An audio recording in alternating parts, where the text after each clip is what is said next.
All right, we are live. I'm Peter Brusso for the 101 Small Business Mastermind, and with us we have Dick Bentley. Say good morning, Dick. Good morning, Dick. And say good morning, Frank. Good morning, Dick. All right, there you go. So interesting times, that's for sure. So I'm going to start my A block. Dick and I went down to Hollywood at the bottom. Well, I think it was in November. And we got shot down there, not by pistol or anything, with Hollywood for the American Heroes Channel, which used to be the military channel, and for a show called Codes and Conspiracies. So they had said it's going to come out season 2, episode 6, somewhere in the April-May time frame. So I had all these plans. I had all these plans for the website, do this, do that, and Tuesday night I'm sitting down to watch Codes and Conspiracies, and guess what? I was on. And they essentially did an extremely good show. I think the name of the show was Experimental Warriors or Experimental something like that. I'll have to go take a look at it. But at any rate, it turned out, when you go do these shoots, you really don't know how they're going to turn out. In the past with the BBC, they made many of the people, not me, look like idiots on their special, which was a precursor to the Goats book, which is a precursor to the Goats movie. And I knew that I had to get John Ronson, the author, at the opposite end of a Defender tool. I should have one here. I'll have to go get one when we're talking here a second. But, basically, people look at the thing and they go, well, this is a product problem, by the way. That can't do what he's doing. They're faking it. Well, I tell you what, when you put John Ronson on the other end and he screams like a little girl, nobody's faking anything. And we approached that, Dick and I approached the Codes and Conspiracies much the same way. We imported our own, we call it in the martial arts uki. Uki stands for opponent in Japanese, and basically it's a guy that falls down a lot. Well, in this case, it's the guy that bleeds a lot. Quite a lot. Yes, and I'm tempted to actually float in the videos of the show so people can see it, but I might just not do that too. So I came away with some small business lessons, even though it's super delightful to have all this flurry of activity. All I do is fill orders now, which, gee, that's a horrible thing, but going from a few orders a day to 100 a day is a hell of a jump, and that's all I'm doing is filling orders and eating. And I had planned, and I think Dick, you and I might have even talked about it, what we might do differently with my pdws.biz websites when this thing hits. We have maybe package deals more to offer. Well, it hit, and the show wasn't even done when my phone is going off, PayPal like a cash machine. It was amazing. And also from that, well, let's stop there. You two have both seen the clip. What do you think of it? Well, let me jump in first because I was there at the filming, and I saw the real life what was going on, and I think we've talked about it before. It's just amazing what this Defender tool can do to protect people. And then I was just watched this morning the clip from the TV show, and every time Peter would use it to defend himself, I would flinch again, and it's so realistic. And seeing it in real life and seeing it on TV, the experience was very similar. So they did a great job of capturing the essence of what this is all about. So very good. Frank, what do you think of it? Yeah, again, I was not there at the filming, so I saw for the first time this morning as well from the link that Peter sent. First of all, it was very well produced. I thought the editing was excellent, the way they interspersed Colonel Shannon and the story. By the time Peter came on, you were prepared. You were eager. You were welcoming what Peter's portion was going to be. It was set up extremely well with the history and Colonel Shannon, I think his name is, he's a colonel, Yes. contribution. You came away with an awful lot of respect for Colonel Shannon and how far ahead of time and what a visionary he's still alive, he still is. And then, and this was interesting to me. I've known Peter now for a couple of years, and I've seen the Defender. I've held it in my hand, and I say, well, it's a glorified letter opener. If you get it just right between the flap, you can open a letter. And I had never seen it in action. And Peter, then I saw it in action, and I know, you know, it was with Carrie, and I have my respect for that piece of plastic. is amazing, and I don't know why every co-ed in all these schools doesn't carry around one in their purse. I don't know why mom who goes shopping in the mall with her kids and has to walk to the parking lot with the kids, and they can easily they're prime targets to be accosted and attacked or robbed, doesn't carry around one of these in their purse. I think anyway, but I get off track here. No, it was very well done, and like I say, to the small business lesson, it was set up perfectly. I was eager to see what it was when it came. Since I was so eager and prepared to hear what Peter was going to say, I absorbed a lot more of it and came away a lot more impressed. And if just Peter said, "Hey, I want to talk to you about the Defender," okay, but I don't want to hear about it. I wanted to hear about it, and I think staging, prepping, and telling the story of Colonel Shannon made me an attentive audience, and that's a small business lesson I took out of it. Yeah, it's here's the tool for those that haven't seen it. There's the tool, a Defender, and it doesn't look like much, but Dick, it certainly did do the trick on Carrie Sensei, right? It sure has, and you know, you've gently have used it to show me its effectiveness, and I sincerely mean gently. He didn't use it nearly as much as he did with Carrie-san. It's just, it hurts. You immediately stop whatever you thought you were going to do. That's for sure. Yeah, and it was lingers. Tell the story. I'm sorry. Go ahead, Dick. I was just going to say, it doesn't just hurt for a second. It seems like it goes through your nervous system or something. It has a residual, lasting effect. So. Yeah. To tell when we got over to Hollywood, what was the first thing Carrie Sensei and I did? You know, we drive drive in from the desert, and Carrie-san comes up from, I guess, the San Diego area on his motorcycle. You know, and he's a big strapping guy. He gets off, he takes his off. He's very imposing looking. And the first thing Peter and Carrie says, well, should we combine our kits, our med kits? And even Peter said, yeah, I guess so. And they took out gauze and bandage and ointment. They both had it with them. And I said to myself, what the hell's going to go on here today? I was frankly intimidated by the whole thing, and they needed them. Carrie was bleeding quite a lot when this was over. So, matter of fact, when you watch the clip again, pay attention, because he brings out his handkerchief and wipes his arm to get the blood off. But excuse me. So, and we couldn't get anybody to really try it. There was one guy that kind of sort of tried it, and then with the amount of high speed stuff I did, of course, it did its job and opened wounds up. So we had to stop filming briefly, because the film guys got a little queasy with the amount of blood we were generating.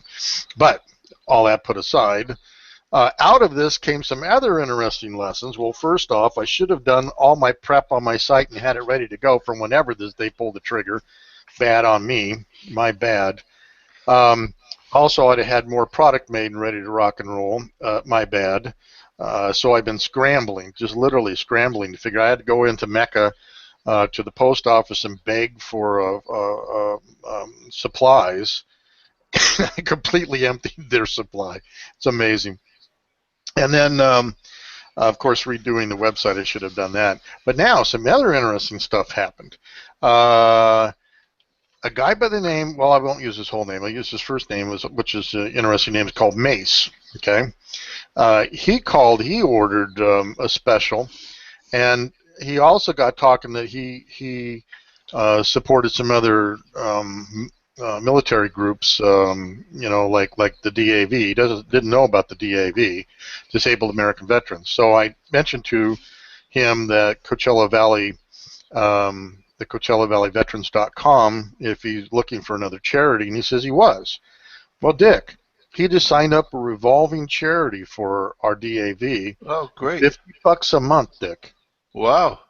Isn't that That's something? wonderful. That's wonderful. Yes, it is. Yeah. And I feel bad because we don't like the Wounded Warriors stuff. When you do your 1995 a month, they give you a blanket or they give you something. Yeah. We're not giving anybody anything. We probably should rethink that.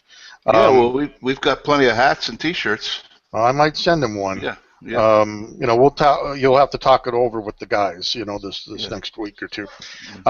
So that was interesting. That would have never happened had the Codes and Conspiracies not shown, right? So some trickle-down economics here, kind of cool. Yeah. And then another guy emailed me. His first name is Tom, and he said, started out, I sent them both to you guys too, as you recall. Basically, are you interested in genealogy? Because I believe that we're cousins in some fashion. And he says, I look just like his great-grandfather, spitting image. Yeah, okay, whatever. He sent me a picture. It could be my double. It's amazing. And they have a last name that's very close to mine because we've changed our names along the way from the French spelling. And they were up in Canada and went into Illinois. We came from Illinois, so my grandfather did. So, it's just odd that I think we're in fact related. And he happens to have his own talk show there in Buffalo, New York. And so I'm looking forward to getting to know him a little bit and maybe getting him on our show too. So, one of the lessons, I think, is you never know where things are going to go on the web. And how important it is to have your website up to speed for these opportunities. My bad. I get everybody else's sites up to speed, but my own, you know how that is. The carpenter's kids have no shoes. But pretty crazy stuff, huh, guys? Yeah. Peter, I think one of the lessons I took from it just watching this morning and being there was, that was just about a 6-minute clip. And they talked to you interviewed you for at least 20, 25 minutes, and then they shot video for at least another half hour or so. So the lesson when you think about it is a preparation and things you have to do. I always told my sales guy, 90% of selling is being prepared when you sit in front of your prospective client. And just how they were very prepared for you. They ran it very smoothly, and they did over an hour's worth of work to put out a very, very quality 6 minutes of television. And I think as a small business, it's like you're saying, you'd be prepared for the website and product. I mean, how could you really know that all of a sudden you're going to sell 100 a day type of thing? But I just was impressed with all they did, and the end result is a really quality piece of television. Yeah, I think they did a great job. And like I say, you never know how it's going to be, right? What they're going to do, and I think the wonderful piece of it is you never know what's going to happen next either. Absolutely. I got woken up at 6:30 this morning with people calling for orders. Wonderful. I mean, what a way to wake up. Wonderful. It's the second most on my list, I would think, of ways to wake up. But there you go. Leave it at that. Yeah, absolutely leave it at that. How's that, Frank? Okay, moving right along. Moving right along. 50 Shades of Defenders. There you go. 50 Shades of Got Defenders. it. But it also reinvigorated me a bit in my own entrepreneurial world again, is to breathe more life into that site and work it every day, kind of like what we tell everybody else to do. So I think I'm going to spend at least 2 hours a day working that, talking to the instructors, getting more instructors, getting stuff going again. And I've let that kind of lax a bit. So, good lesson. And I'd like to throw in another lesson based on the response you received. You could have run 30, 30-second commercials on TV and paid a lot of money for that and not gotten 1/10 of the orders. Oh, I agree. That one 5-minute, 28-second segment told a story, and you were bombarded with orders. People related to the colonel, as I said earlier, and to the story about the defender, and all of a sudden it was something that these people who ordered didn't even know existed before the show, and 5 minutes and 28 seconds later they couldn't live without it. Right. And that was just awesome. And I actually want to invite you guys out and let's sit down and watch the whole show. I believe there's opportunities that, for me, that I have not seen before that I believe you guys will help me see, as my brain trust, so to speak. So I'd like to ask you guys to come out and we can have a cool drink or whatever and watch the show because I have it on the TV. Watch the whole show anyway. Sure. So that would be good. All right. That would be good. So, Frank. Yes. Do I hear any ticker tape? There we go. Yes, you do. Yes, you Alrighty. do. Twin, this week in the news, small business lessons that we can get from what happens in the news. And this week's twin is, hey, Dave Isay, I-S-A-Y. Thank you for this most important small business lesson. The question I would start with is, who the heck is Dave Isay? Well, Dave was born in New Haven, Connecticut in 1965. Oh, I was born in New Haven, Connecticut, Frank. In 1965? I wish. No, 1939. His father was a psychiatrist and his mother was a book editor, but he grew up in Manhattan, and he graduated from NYU, New York University, in 1987, and it was there that he found his calling. He's only 22 years old, and it's still his calling today. He loves making radio stories that can be aired on the radio. At that same time, Dave found out that his dad, who he was very close to, came out and said he was gay. Dave was taken completely by surprise. They were a very tight-knit family, and they were all crushed because his dad came out as gay. In one of his tense, very serious conversations, his dad told him about the Stonewall riots that occurred in 1969. I didn't know about them, but they were significant. That night, a group of black and Latino drag queens fought back against the police at a gay bar in Manhattan called the Stonewall Inn, hence the name, the Stonewall Riots. And this event sparked the modern gay rights movement. That's how critical it was. Well, Dave, knowing about his dad and so forth, said, man, I want to learn more about this. He wanted to get close to his dad again. And along with a friend, they tracked down as many people who were there that night at the Stonewall Inn to record their experiences. And it was then that Dave had his first aha moment. He went with his microphone and he saw how the microphone gave Dave the license to go places he otherwise never would have gone and talk to people he otherwise never would have spoken to. It was the first time that these courageous people, the black and Latino drag queens at the Stonewall Inn,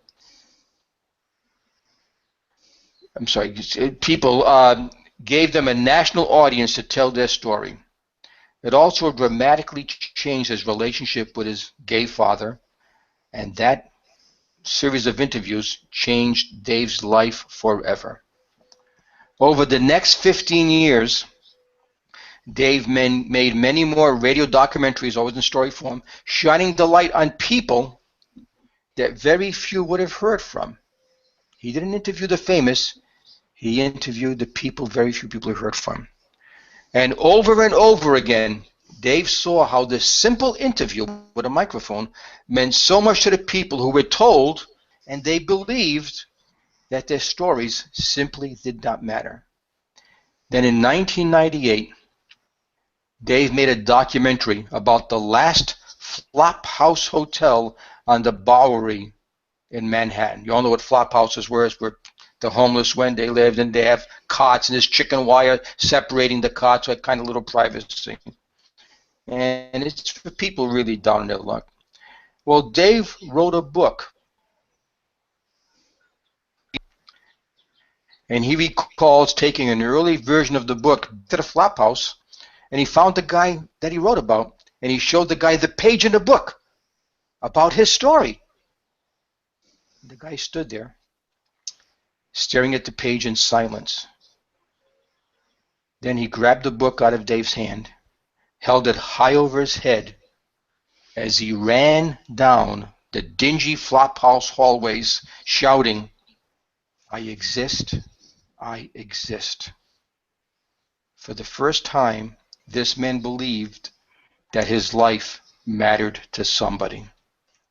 And that phrase, "I exist," became the mission, the motto, the clarion call for Dave's very crazy idea. And I'm glad Dave didn't pass it by his friends, because they would have told him it was nuts. And he called this crazy idea StoryCorps, StoryCorps. StoryCorps is a nonprofit organization whose mission is to record, preserve, and share stories of Americans from all backgrounds and beliefs. And then it got even crazier. Dave said, "How am I going to find people?" He says, "Tell you what, I'm going to go to the busiest place in America and do something no one thought could be done." And so 2003, Dave set up a story. He called it a story booth. It was a small enclosed kiosk in Grand Central Station in New York City, where two people who know and care for each other would interview each other. They had a moderator. The interview and recordings were free. They did ask for $25 donation to defray the costs. Every person is given a copy of their interview, plus a copy is sent to the archives in Washington, D.C., so that future generations can listen to their parents' or grandparents' story. What a crazy idea. And Dave has one recording that he shared with his audience, and this got to me. It was a mom being interviewed by her 9-year-old autistic son who has Asperger's. The son was interviewing the mom. And to show the power of the microphone, the interview starts out just as you would expect, but then the son with Asperger's got very personal. And I have the transcript here. I'll share with you a few lines. Son says, "Mom, why does everybody like my sister more than they like me?" And the mom says, "Everybody likes you too. It's just that your sister is friendlier to people than you are because of your expect to have a son like me with Asperger's." And the mom honestly says, "No, I did not." And then the son hit her with this question, "Mom, have I disappointed you as your son?" And the mom did not answer right away, and she says, "No, not at all. You have exceeded my expectations." She says, "Because of you, I have had to think outside the box, and I am a much better mom and a much better person because of you, so I thank God for you being my son." Wow. There is much more to the interview, but you get the point. Would this conversation have taken place without that microphone?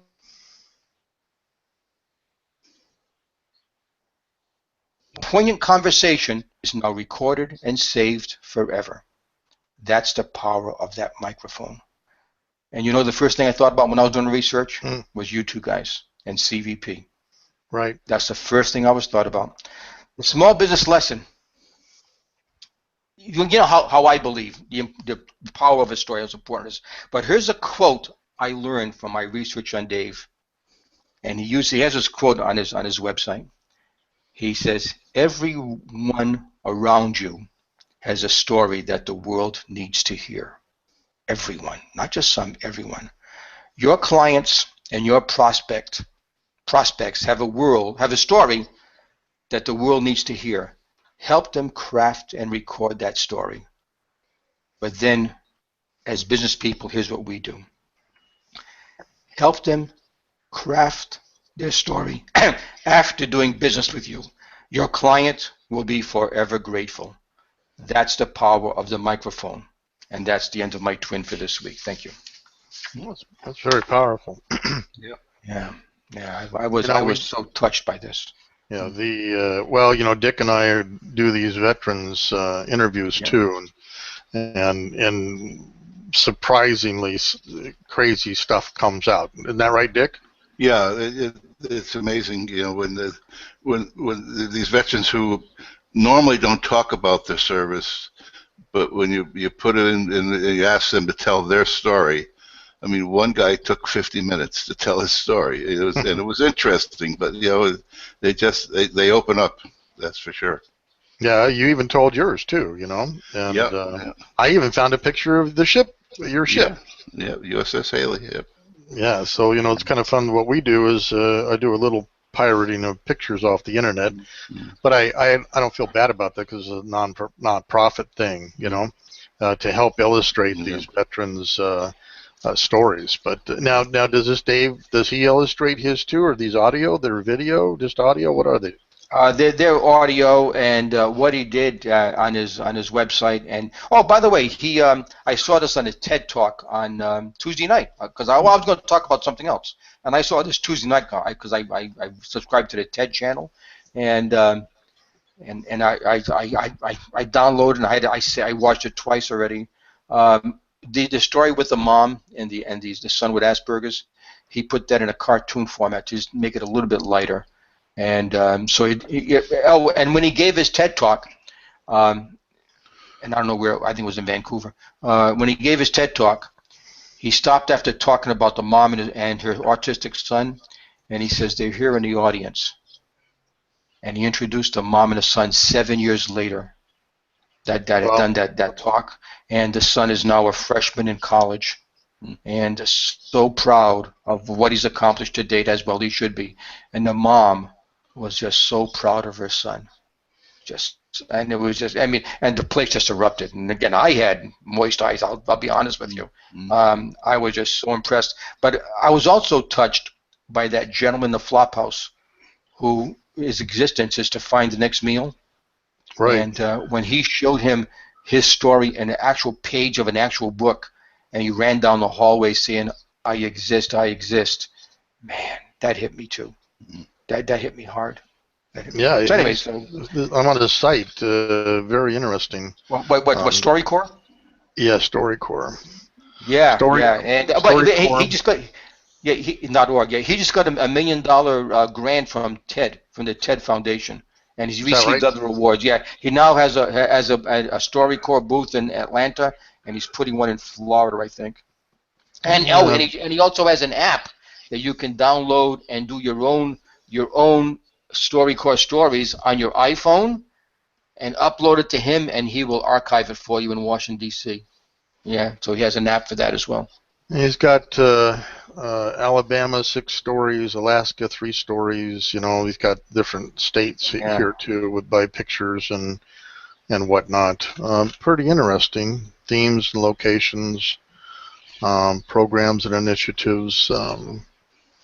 And if our president was going to read this, it would be StoryCorps. Yeah, that's true. But it's amazing how we took a crazy idea of putting a kiosk at Grand Central Station to give people a chance to do free stories. Anyway, and he's a nice gentleman. I assume he's in his early 50s. Soft-spoken, did a good job of that. The TED Talk. By the way, I would recommend you, if you're interested in TED Talks, watch it. It's a 21-minute TED Talk, and he shares the stories about his dad and Stonewall and that kind of thing. But the power of the microphone. That is that, and again, and we that's what we do with small business owners. We give them a chance to tell their story, and it's important. It's important to them, and it's important to us too. So, yeah, he's got one of the things here he's got is let me set focus here. So, one of the things he's got is StoryCorps.org/reservations and select an appointment. and he has booths right now in Chicago, San Francisco, Atlanta, and Expanded. Okay, and good. you can do this approach here. Kind of cool, you know. Yeah. Mm. Yeah. And so he's getting funded from grants and loans. So I Yeah. take it. Yeah. Yeah, tough way to go. Yeah. You know, but certainly good. All right, so Dick, you got some Yes, stuff. sir. Yes. Can you hear me? Oh yeah. Yeah, okay. Yeah. We've talked a lot on these podcasts about Shark Tank and different guys, and Mark Cuban being one of them. And I just saw a thing that he has three rules that he absolutely lives by in his business and developing businesses.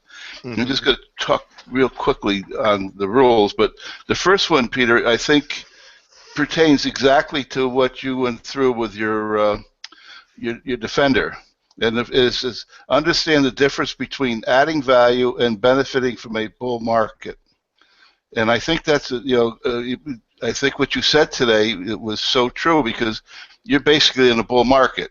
And as we all know, the markets go up and down, and you know that it will level out. So you could sit back and say, okay, I'm going to do 100 a day and stock for it and buy equipment for it, or you can become proactive and take this momentum and build on your core business. And that's kind of it's what he says. He says a bigger challenge to recognize a bull market may end, and you need to do something to improve and continue on. And you said you're going to do that. You're going to spend 2 hours a day on your entrepreneurial core business, and you're going to work the website and do different things. So you recognize that you're in a bull market and it's not going to last forever. But you saw that there is a tremendous amount of pent-up demand. It's just getting people to recognize that this tool is out there. So I think you absolutely learned and are following that first rule of Mark Cuban. The next two are, I want to talk, I'll just mention briefly, then I want to just tell you why. The second one is win the battle you're in before moving on to new ones. And the third one is don't drown in opportunity. Now, I've talked a lot about all these different people that have their rules and their everything. And thinking about this last night, it just came to me that they're different rules, but they're saying the same thing. Is focus on your core business. There's an awful lot of distractions that are going to come up every day, and you can't let yourself, go after, as you say all the time, Peter, that shiny object. You have to say, okay, is this the commitment, the business I'm committed to doing? Yes, it is. If it is, then all you're doing is, and I mentioned this last week, and I put it into practice this week, and it seems to be working, is I'm just focusing on driving my home-based business with Legal Shield, trying to attract associates, trying to market the product, and I really took all of the distractions and put them aside. I didn't watch any. I didn't. I have a lot of things, like Frank subscribes to different things. I have 2 or 3 guys that I get videos every day and all. I unsubscribed. I'm not doing them.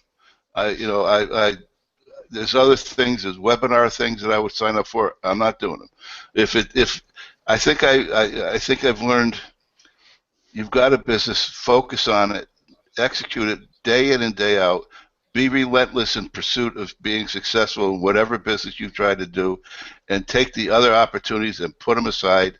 Take all the distractions, put them aside, and just become, relentless in focusing on what you need to do every day. And I've done that pretty much since last week when we had that conversation about the books and the videos. And I subscribed to this GoPro guy, Eric Worre, who's tremendous successful, has all the tools in the world, and for $19 a month he's giving me access to all of them. And I realized I would spend 24 hours a day watching his training videos, and I wouldn't be doing what I really should be doing, and that's making contact with the public. So I canceled it. And the young lady I talked to said, "Well, why are you canceling?" I said, "It's overwhelming. It's too much." I said, it's great information, but it would take me 6 months of doing nothing but that to to do it, and I think I can do it better if I just focus on my core business. So I think at all these different quotes you hear, all these different rules you hear, if you summarize them, they all come down to be committed to your business, focus on your business, and push the distractions aside. And that's what I've done this week, and I've had a moderately successful week. So that's it for me. So, anybody there? Hello, hello. Did I put you all to sleep?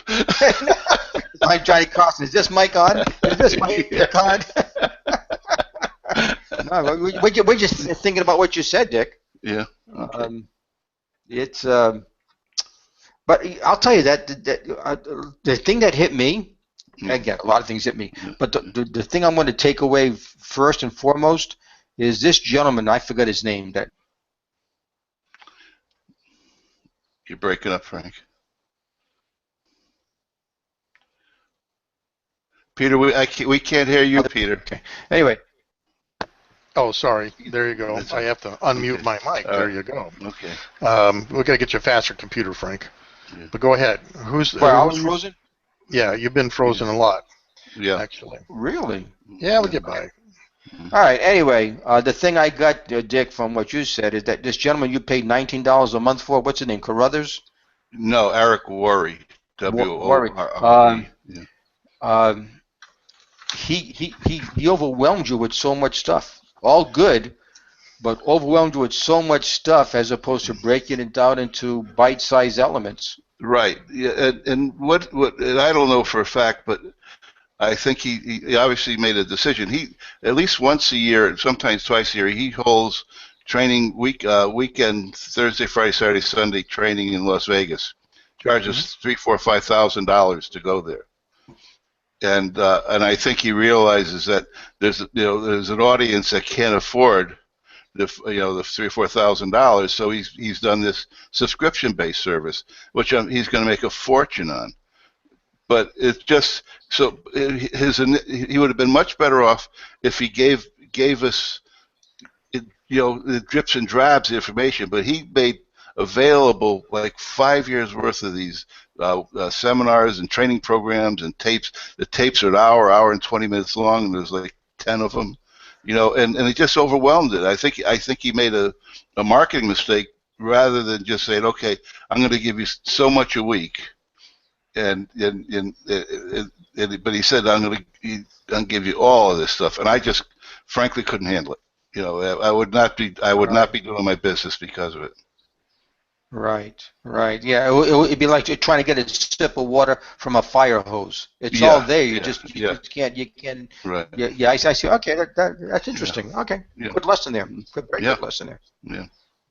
So I got I was down with the Old Timers Coffee, and they have this book, Oklahoma Living, because he spends half a year in Oklahoma and half a year here.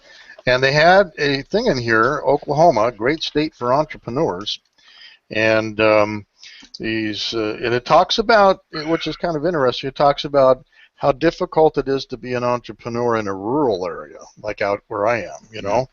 And they say, you have less service providers, less suppliers, less banks, less potential employees, right? And so that's what they have to deal with. Well, one of these guys, or two of them actually. On the other end of entrepreneurial spectrum is Billy Goat Ice Cream, and with a $95,000 grant, they cranked this thing up. Now, Billy Goat Ice Cream is now due to be in most of the major stores in Oklahoma here shortly. So they really are starting to branch out. And the guy that teaches at the university has an Entrepreneur 101. Now I'll show this to you. It's the white lettering on black, which I say is 25% harder for the human eye to read. He blew that.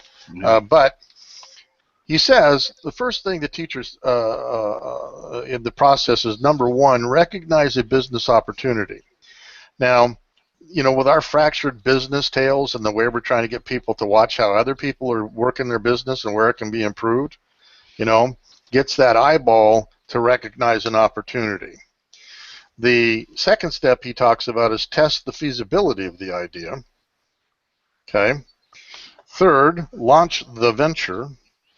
And 4, get feedback, make needed changes. That's what he believes the 4 steps to entrepreneurialism is. To a large extent, I agree. Frank, what do you think of that? Sounds awfully basic and rudimentary. Yeah, of course. Of course. Yeah, it sounds like it's, I don't know. If I had read that as a synopsis of the course, I would have said, he's just regurgitating what he saw on Google. And I would not have subscribed to that. Yeah, Dick, how do you feel about that? Well, I agree with Frank. I'm So, realizing say that again. I agree with Frank. How's that for a revelation? Did we just have an earthquake? Yeah. Oh my God! Yes. I can't believe that. Yeah. Yes. My contrast media. Yeah. People are blowing my mind. Yeah. I just think that that these guys come out with these courses and these things, and they there's nothing new in them. They Right. say it a little differently, they package it a little differently, but there's nothing new in it. And I've made a decision, like I said earlier, I'm going on my instincts and my abilities, and I'm either going to sink or swim with that. And at the end of the day, if I swim, I'll be very happy. If I don't, at least I'll have my epitaph. I gave it a try my way. So, but I think these guys, Frank, all those things are just worded differently, and 10,000 other experts in the entrepreneur world. I think we make too much out of the entrepreneur challenge and all, to be honest with you. Well, one thing I do like is it's fairly simple, and it does ask them to acid test their opportunity, which so many people don't do. They just start building a business around an idea that they haven't even proven out yet. Yeah. Yeah. And so I mean, in that sense, I think you did a good job. And listen to your clients, get that feedback, fold it back in, and we talk about that quite a bit too. Yeah. But entrepreneur, the Billy Goat Ice Cream Company, who'd have thunk? Yeah. Now, is it made from Billy Goat's milk? Yeah. Oh. Yeah. Apparently they love it. I don't know. I think I've only eaten goat once when I was in Dubai. Goat's milk has several healthy benefits. It's high in calcium, potassium, and people who are lactose intolerant can consume it. So as an ice cream, it certainly adds better benefits than straight ice cream for sure. Yeah. So the flavors are dark chocolate, salted caramel, bourbon, vanilla bean. Now we're talking. Garden mint and coffee. Chip coffee cacao cake chip. Anyway, they had to get all representative from the USDA approved it, and off they went. And they got the equipment here, and there's a picture of the two guys down here with their ice cream making machine. Yeah. And off they went. So I mean, be an entrepreneur. You don't have to be an inventor. You don't have to do a lot of the things that I think entrepreneurs think you have to be. PhD, super smart, any of that stuff. It's just not true. I mean, they took a good idea. Well, we'll see. The market will tell us whether it's a good idea or not. But they took an idea and they moved it out. And certainly they had, in this case, taste testers to see. I'm sure they would have acid tested the product. Focus groups, none of us really believe too much in focus groups because just like Walt Disney, he would show people a concept for a new ride or a new entertainment thing, and if 9 people did not like it, he built it. So again, in something like this, taste testing a new type of ice cream, I'm not sure I would have called it Billy Goat ice cream, but maybe everybody's pretty common with the Billy Goat out there. I don't know how well it would sell here in California, but the thing of it is, Peter, to me the story is what you said. It's people who are lactose intolerant can eat it. I mean, that's a big market, and I don't know if I don't know if that was their goal, and they said, hey, we can make something that people that are gluten intolerant and lactose intolerant can have. But to me, that's a story that I would take out of that billy goat and just run with it. Because when I sit out here in Palm Desert, I saw billy goat ice cream, would I get it? But if I was lactose intolerant and I knew I could have it, then I would get it. So that's the real story as far as I'm concerned. I also think there's the health food side of it too. Yeah. Instead of eating just ice cream with next to nothing but sugar, you get all these other benefits too. Right. Absolutely. So good for them. Maybe we can get them on the show. Absolutely. That'd be great. What I get out of it is having grown up in the grocery business, the last thing the grocery store needs is another ice cream. I mean, I was at right down the street at Walmart. They've got a whole bank of nothing but ice cream vendors, but you know what? They don't have one made with goat's milk. Yeah, Frank, you're freezing. Better, they were different. Yeah, not only different and better, but in the fact they're healthier. It's a healthier ice cream. Right. Everybody's looking for. That's why gelatos they're half the calories, still full-bodied taste, and gelatos are starting to make their way around now as the fad or trending, and trends can last for quite some time, and as shown on the Shark Tank, Oh yeah. So, well, all right, guys.